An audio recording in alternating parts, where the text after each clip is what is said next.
Hello everyone, welcome to a new video. I'm Ralph from Plus-Allem and I would like to talk about a new opportunity. Now it's a fully found program in St. Andrews University in UK.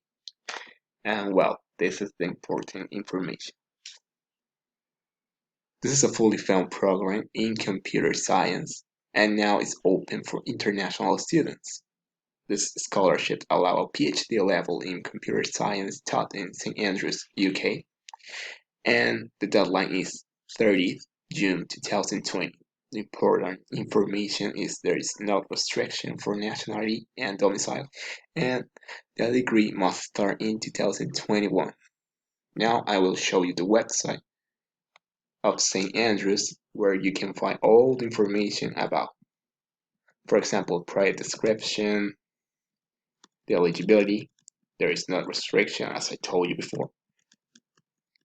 And what does it cover? For example, up to years of studies and the value of the hour, tuition, and a lot of things more. And also, you can read how to apply. Don't forget you have to indicate in your application that you wish to be considered for this Global St. Andrews Scholarship.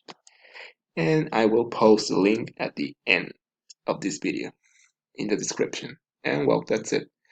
See you soon.